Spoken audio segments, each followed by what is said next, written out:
Baik, selamat pagi, selamat ketemu kembali anak-anak dalam pelajaran Agama Katolik di kelas 11. Pada kesempatan ini kita akan membahas tentang bagian keempat pembahasan kita, yaitu tentang tugas-tugas gereja. Perlu Bapak ingatkan lagi bahwa bagian pertama kita membahas tentang gereja, bagian kedua kita membahas tentang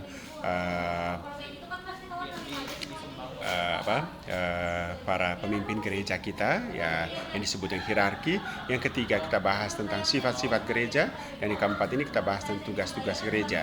Tugas-tugas gereja kita sudah membahas tentang tugas gereja yang menguduskan atau liturgia, lalu tugas gereja yang mewartakan atau kerikma, tugas gereja yang memberi saksi atau martiria, dan tugas gereja yang melayani atau diakonia. Dan yang terakhir ini kita membahas tentang tugas gereja yang membangun persekutuan atau koinonia.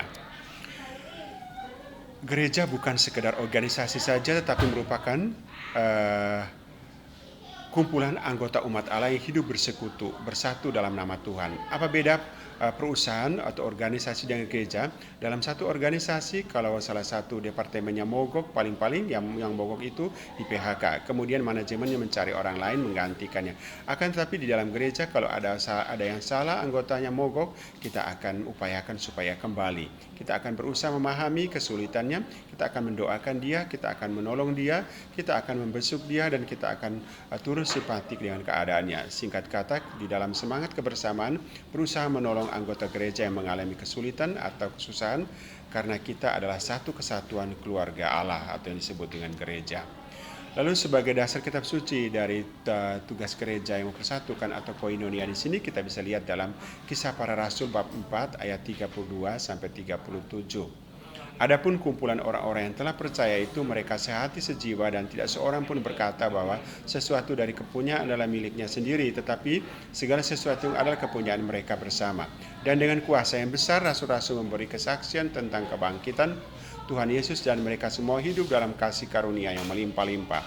Sebab tidak ada seorang pun yang berkekurangan di antara mereka, karena semua orang yang mempunyai tanah atau hasil jual kepunyaannya itu dan hasil penjualan itu mereka bawa dan mereka letakkan di kaki rasul-rasul, lalu dibagi-bagikan kepada orang-orang sesuai dengan keperluan.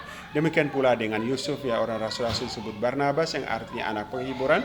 Seorang Lewi dari Siprus menjual ladang miliknya, lalu membawa uangnya itu dan meletakkan di kaki rasul-rasul.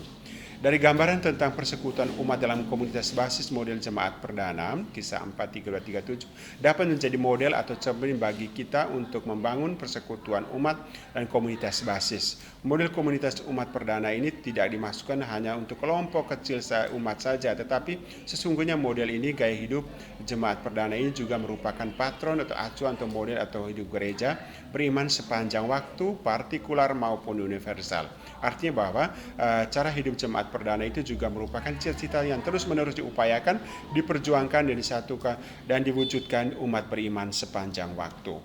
Perlu dipahami bahwa cara hidup komunitas seperti itu muncul karena tuntutan situasi lingkungan yang mengharuskan mereka menemukan cara baru sebagai orang-orang yang telah dibaptis, yang percaya kepada Tuhan.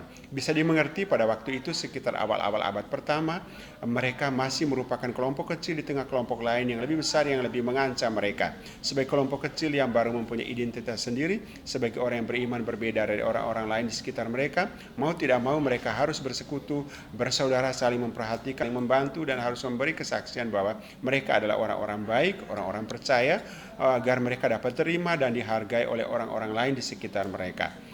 Itu semua mereka lakukan demi iman mereka akan Tuhan Yesus.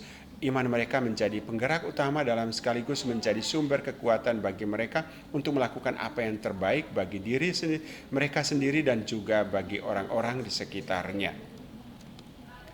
Lalu ciri-ciri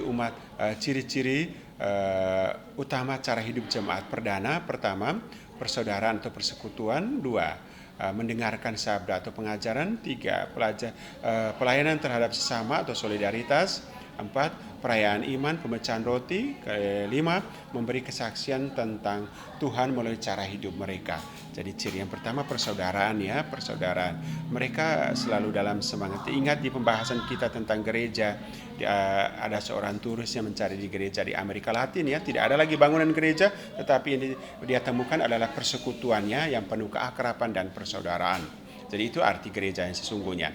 Lalu mereka di dalam persekutuan mereka itu mereka mendengarkan sabda, membaca kitab suci, mereka membaginya dalam kebersamaan. Ketiga, pelayan terhadap sesama. Mereka saling memperhatikan, saling membantu secara ekonomi, saling meneguhkan kalau ada yang jatuh dan lain sebagainya.